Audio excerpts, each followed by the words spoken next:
no longer allowed to act because you did that one so well that we can't see you as something else. They have some issue back in the day?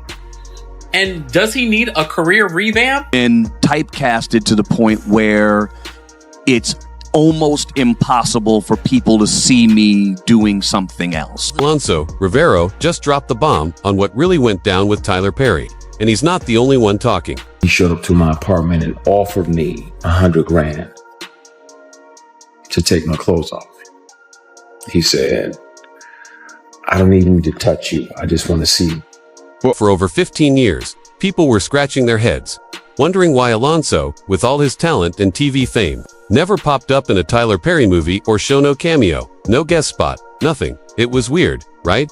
Now, new whispers about Perry are starting to bubble up again, and Alfonso's silence back then is finally making sense. Actor and filmmaker Tyler Perry sued for $260 million over allegations. The complaint filed in Los Angeles accuses Perry of creating a, quote, coercive, exploitative dynamic with actor Derek Dixon. Alfonso never came out and pointed fingers directly at Perry. But if you line up the comments he made years ago with what other actors are spilling now, it all starts to paint a different picture. Silence doesn't always mean nothing happens. It means you were shut down before you could ever speak. So what was Alfonso really saying before the memes, before the reruns, and way before these new allegations started popping up? Back then, Alfonso Ribeiro was everywhere, lighting up America's screens as Carlton Banks on The Fresh Prince of Bel-Air. He wasn't just the funny sidekick, he was the show's comedic anchor, with that sharp timing and the Carlton dance that turned into a whole cultural wave. But when the show wrapped in 1996, so did Alfonso's momentum. Hollywood didn't want him as anything but Carlton. Offers dried up, and directors only saw him as the preppy, goofy guy, not as a serious actor who could lead a movie or take on bigger roles. It was rough, and Alfonso, still in his 20s, was left hustling to revive a career that stalled the minute his most famous role ended. The problem for me has interviewing top of that. He was grinding through this dry spell during the early to messy time in Hollywood when the industry was shifting, but not always in a fair way. Big studios wanted shiny new faces and were chasing trends instead of respecting talent and legacy. Problem for me has always been that in terms of acting, most of the world can't get past Carlton. Behind the scenes, whispers about gatekeepers locking doors in Hollywood were getting louder. And that's exactly where Tyler Perry enters the story. People close to Alfonso say that around the mid to late 2000s, he tried to link up with the rising black entertainment wave, eyeing Tyler Perry Studios as his shot to flip the script on his career. At that time, Perry was blowing up, stacking box office hits, locking in loyal fans, buying his own Atlanta studio, and flexing more creative power than nearly anyone in black TV.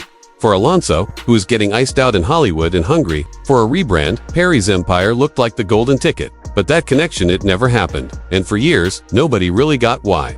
Alfonso didn't drop Perry's name, but people who were paying close attention, especially after Christian Key's shared leaked texts showing propositions tied to getting cast and staying cast, started connecting dots. The timing was way too sharp to ignore. Alfonso had nothing left to gain by keeping quiet, and as more folks began to speak up about coercion, getting blackballed in shady power plays, Alfonso's old cryptic posts started looking like warnings. So what really went down between Alfonso and Perry?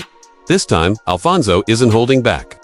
By the late 2000s, Tyler Perry wasn't just another filmmaker, he was an institution. He had bet shows dominating screens, a multi-million-dollar studio built on old Confederate land, and a grip on black Hollywood that made him the gatekeeper for actors who felt shut out by the mainstream machine. But with all that power came questions, and the whispers turned into real conversations. Alfonso, who once ruled primetime TV, reportedly tried to step into Perry's circle during this time, looking to reinvent himself and land roles that would prove he was more than just Carlton. On paper, it looked like a perfect match. Perry was known for giving people second chances, and Alfonso was ready to work. But insiders claimed Perry's casting couch wasn't always about who had the most talent. Behind closed doors, it was a different game, and not everyone was willing to play it. In 2021, actor Christian Key dropped a bomb when he publicly revealed he got propositioned inappropriately in exchange for roles. He showed up to my apartment and offered me $100 grand. To take my clothes off, he said, "I don't even need to touch you, I just want to see you." That shook the table. Around this same time, people noticed Alfonso's social media vibes started to shift. His posts got sharper, and his words turned cryptic, leaving fans guessing what was really going on. In one now deleted post, he wrote, "Sometimes the audition is just a setup. "Be careful who's really watching." In another, he said, "I didn't come this far to sell my dignity." He didn't name names, but after Christian Key's revelations, folks started wondering if Alfonso got approached in the same dirty way and chose to walk away instead. Tyler Perry's supporters say his success turned him into an easy target. They claim actors mad about being overlooked are just looking for someone to blame, but others are pointing out the obvious pattern. Multiple young, attractive male actors stepping forward with stories that sound way too similar, talking about being pressured or iced out after rejecting alleged advances tied to getting cast. These events occurred while Mr. Dixon was employed as a series regular on the Tyler Perry show The Oval, while Mr. Perry held direct control over his employment, compensation, and creative opportunity. If even a piece of this toxic culture was happening at Perry's studio, it flips the whole narrative and for someone like Alfonso, who spent years protecting his clean, family-friendly image. Compromising his dignity for a role would have been a line he refused to cross. Hard no. That could be why we never saw Alfonso popping up on a Tyler Perry show or grabbing a guest role, even though he was a household name from Fresh Prince. Meanwhile, lesser-known actors were sliding into those roles while he stayed on the sidelines. Sometimes, not getting the job is the biggest sign you passed the real test, one that had nothing to do with acting and everything to do with keeping your integrity intact. As fresh details from the current lawsuit keep dropping, it's looking like Alfonso saw the game for what it really was, way before the public did. On June 15, 2025, actor Derek Dixon filed a bombshell lawsuit in Los Angeles Superior Court, accusing Tyler Perry of multiple acts of misconduct. The lawsuit is demanding a jaw-dropping $260 million in damages and lays out a disturbing pattern of alleged behavior that stretches from 2019 to 2021, with the fallout bleeding into 2024, in an industry already rocked by big cases like Harvey Weinstein and Kevin Spacey. This lawsuit hits different because it's targeting one of the most powerful and untouchable black moguls in the game. According to court filings, Perry and Dixon first crossed paths in 2019 at an industry event. At the time, Dixon was just starting out a fresh face with no major credits under his belt. Documents say Perry came up to Dixon himself, asking for his number and telling him he wanted to help him get an acting shot. Mr. Perry handpicked Mr. Dixon from a crowd. The complaint reads, saying Perry told him he saw potential. Not long after, Dixon claims Perry cast him in Ruthless. But it was during or right after working on Ruthless that things allegedly took a dark turn. The complaint paints a picture of Perry initiating what Dixon describes as a coercive, one-sided relationship, hiding behind the mask of mentorship. According to Dixon, when Ruthless wrapped, Perry invited him to his personal home in Atlanta, and that night, Dixon ended up getting intoxicated. Dixon says he asked if he could crash in a guest room, but what happened next is chilling. The lawsuit claims Mr. Perry followed Mr. Dixon into the guest room and began touching his thighs. Dixon says he rejected Perry's advances, but the unwanted interest didn't stop. Then, he claims that while he was asleep, Perry climbed into bed with him and tried to initiate. Dixon says he tried to distance himself from Perry, but he was offered a role on Perry's show, The Oval. This, according to Dixon, was the first time Perry allegedly crossed physical boundaries, and he believes it set the stage for everything that followed. By the time Dixon landed a role in The Oval, Perry's high-profile bet drama, things allegedly escalated even further. Behind the glitz of the studio lights, the red carpets, and the second chance promises, these allegations are pulling back the curtain on what might really be happening behind closed doors. Dixon landed the role of Dale on The Oval, but what happened behind the scenes is what's turning heads. According to the lawsuit, Perry started sending suggestive texts and making flirtatious calls to Dixon, pushing personal questions about his preferences and fantasies. These alleged texts with screenshots spreading across X and popping up in reports from Reuters, the Associated Press, and TMZ have turned this already explosive case into a social media firestorm. But here's the catch. Texts can be faked, edited, or ripped out of context. Reuters reported that some of these messages were included in the official legal filings, adding weight to the claims. One message allegedly read, "What's it going to take for you to have guiltless S if real?" That line would back up Dixon's claims of coercion. The Associated Press also cited messages where Perry allegedly told Dixon, "No straight man would be going on walks with you or cooking dinner for you unless they wanted to F*** you, I would F*** you." Another message reportedly said, "I would hope that you would let someone hold you and make love to you. You are missing the best years of your life, my friend." TMZ published more screenshots, circulating on X, including one that read, "I feel so good, but I don't like being horny. I feel sorry for the first person that flirts with me." These messages, while not independently verified, paint a picture of an escalating interest that was blurring every professional boundary. They match up with what Dixon is claiming in his lawsuit, that what started as mentorship, quickly flipped into manipulation and pressure, turning opportunity into a toxic power play. Social media has exploded with polarized reactions. Some users think these texts are damning, while others question if they're even real. But no matter what side people are on, the court filings keep pulling the spotlight back to the allegations. Back to the court documents, things get even darker. In March 2020, Perry allegedly choked Dixon during a private altercation. This is what he says Perry told him.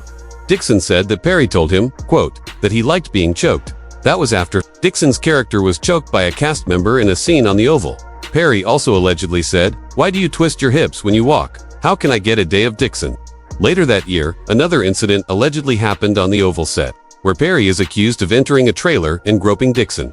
The most shocking allegation dropped in June 2021, and it's the one people can't stop talking about. Dixon says he got invited back to Perry's Atlanta home, and while staying in the guest house dressed only in his underwear, Perry came into his room to say goodnight. According to Dixon, that's when Perry hugged him, pulled down his underwear, grabbed his backside, and told him to just relax. Dixon claims he tried to defuse the situation by switching the topic, but by then he felt trapped, with nowhere to run. The lawsuit says Perry made it crystal clear, ignoring him would cost Dixon everything. According to Dixon, Perry straight up said, "If you ignore me, your character dies." That's heavy. The lawsuit also says Perry dangled potential projects, like bait, using them as leverage. Specifically, Dixon claims Perry offered to help produce a TV series he had written called Losing It. Perry allegedly showed interest in funding the pilot, but only if Dixon remained loyal. Dixon now says it was never a real opportunity, just another manipulative tactic to keep him quiet. Mr. Perry sought the one thing his wealth and influence could not purchase: a relationship with a man who would remain silent. The lawsuit reads, that line alone has people rethinking everything. Dixon says he finally filed a formal complaint with the Equal Employment Opportunity Commission in June 2024. Claiming he was diagnosed with PTSD from Perry's actions and eventually had to leave the Oval because the emotional and psychological toll was too much to handle. The lawsuit doesn't stop at Perry alone. Dixon is also going after Tyler Perry's studios and TPS Production Services as co-defendants, accusing them of negligent hiring, supervision, and retention. While Perry himself is the only one accused of the physical and verbal abuse, the complaint makes it clear that the system around him enabled this behavior. In one of the most cutting lines of the entire complaint, the case paints Perry not just as a powerful mogul, but as a man who allegedly used his power to manipulate, corner, and silence those who trusted him. Dixon isn't holding back, comparing Tyler Perry to other fallen giants in entertainment like Harvey Weinstein, Bill Cosby, R. Kelly, Sean Diddy Combs, Kevin Spacey, Roger L., and others who fell from power hard. The complaint states, Mr. Perry's success has led him to believe that money and influence can get him whatever he wants. But Tyler Perry's legal team came out swinging. His attorney Matthew Boyd dropped a public statement saying, "This is an individual who got close to Tyler Perry for what now appears to be nothing more than setting up a scam. But Tyler will not be shaken down, and we are confident these fabricated claims will fail." The pushback is loud, but so is the case. The lawsuit is now public, and unless it gets dismissed or settled behind closed doors, Perry might have to face these serious allegations in court for the first time in his career. That's huge.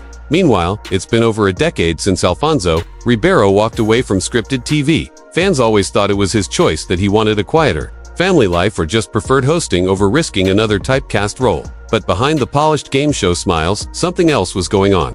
Because in Hollywood, silence doesn't always mean safety, it can be a survival strategy. Alfonso isn't new to the politics of fame. After Fresh Prince, he got boxed in by a character the world loved, but the industry refused to see beyond. Carlton made him rich, but it also made him invisible when it came to serious roles. So when Alfonso started dipping back into the industry in the 2000s, he quickly learned talent alone wasn't enough to break back in. One of his close associates later hinted that Alfonso saw exactly what was going on behind certain studio doors and decided to walk away instead of getting pulled into something that would cost him more than it was worth. Sometimes stepping back is the loudest move you can make in an industry that wants you silent. No messy headlines, no loud drama, just a quiet exit. But it's the why that matters here. The truth is, Alfonso likely stayed silent because he believed speaking out wouldn't help, or worse, it would blow back on him hard. By the 2010s, Tyler Perry wasn't just another Hollywood producer. He was untouchable. A billionaire backed by Oprah, Bet, in every major network that mattered. Calling him out would have been career suicide. especially for someone already fighting to get back into the spotlight. And let's keep it real. Black actors in Hollywood don't always get to speak freely, especially when it comes to powerful black figures in the industry. The fear of being labeled difficult, bitter, or jealous is real. The fear of being erased completely even worse. That's why Alfonso kept it coded. Cryptic tweets, half hints quiet unfollows, and a silent refusal to collaborate. It was all there but hidden in plain sight. For years, most people missed the message. But now that Christian Keys has dropped receipts, and now that Derek Dixon has filed a $260 million lawsuit accusing Perry of harassment and professional coercion, Alfonso's silence doesn't look like indifference anymore. It looks like restraint, and maybe even self-preservation. Dixon is suing Tyler Perry, the individual, as well as his production studio. That studio is called TPS Production Services, LLC. That stands for Tyler Perry Studios in Action, LLC, and he is looking for $260 million. In this new light, Alfonso's choice not to work with Perry doesn't look like a mixed bag. It looks like a quiet act of resistance. He may not have aired out the details, but 15 years later, his decision to stay away stands as its own testimony. And now people can't help but wonder, how many other actors walked away quietly too? How many stayed silent because they never felt safe enough to say why? This isn't just about one man's career anymore, it's about the hidden stories in Hollywood nobody wanted to hear. Until now, when actors like Alfonso Ribeiro drop indirect hints, Hollywood listens, but it listens quietly. But when someone like Christian Keys steps up and speaks directly, the mask starts to slip off. That's exactly what happened in 2021, when Keys went public about the casting couch culture creeping behind some of Tyler Perry's productions. He didn't sugarcoat a thing, and his confession hit the industry like a lightning bolt. Keys' leaks and references to coercion lined up disturbingly well with Alfonso's old cryptic posts. And suddenly, all those quiet warnings about getting boxed out, turned away, or punished for not playing the game took on a whole new, darker meaning. Alfonso and Christian are two very different actors, but their timelines crossed in the mid-2000s, when both were trying to get back into acting. Both were black men trying to work with a studio that claimed to uplift them, and both, in their own way, ended up walking away quietly. And now, with Derek Dixon's explosive $260 million lawsuit, another layer has been peeled back. These stories aren't just random incidents. Together, they reveal a pattern: young black male actors stepping into rooms looking for opportunity. Boundaries they weren't willing to cross. This isn't about a single text or one awkward conversation. It's about the cumulative pressure. The jokes that weren't really jokes. The suggestions that weren't really suggestions. These weren't innocent misunderstandings, they were power moves dressed up as kindness. And for actors like Alfonso Ribeiro, the most chilling part might not be what happened, but what didn't happen. Because sometimes, the roles you don't get and the doors that stay closed say more about what's really going on than any headline ever could. No Tyler Perry role. No guest spots. Not even a single cameo in a system that claimed to uplift black talent. That absence, looking back now, speaks volumes. When you line it up with Christian Keys rejecting Perry's alleged advances, or with the chilling claims now pouring out in lawsuits, a bigger picture starts to form. And it makes Alfonso's long silence look not just reasonable but strategic. Maybe that's why Alfonso is finally speaking, now not through a messy press conference, not in a clickbait expose, but by letting people connect the dots he's been quietly dropping for over a decade. What looked like bitterness now feels like boundaries. What felt like distance now looks like protection. And what once read as silence is starting to sound a whole lot like survival. Alfonso didn't give us a viral headline. He didn't name in some wild tell-all interview, but maybe he didn't need to, because in an industry where silence is often seen as weakness, his quiet refusal to play the game might have been the strongest move of all. While others chased the spotlight, Alfonso walked away from something millions of actors would give anything for all because of what he likely saw behind the curtain. He was never loud, never messy, but the choices he made, the rooms he avoided, and the small things he did say, tell a story about boundaries, about dignity over deals.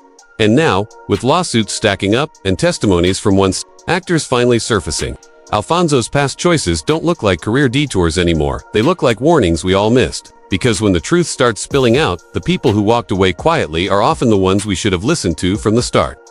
If you found this deep dive eye-opening, don't forget to like, subscribe, share this video with someone who needs to see it, and comment your thoughts below. Let us know, do you think Alfonso was protecting himself all these years? We read every comment. Thanks for watching, and we'll see you on the next one.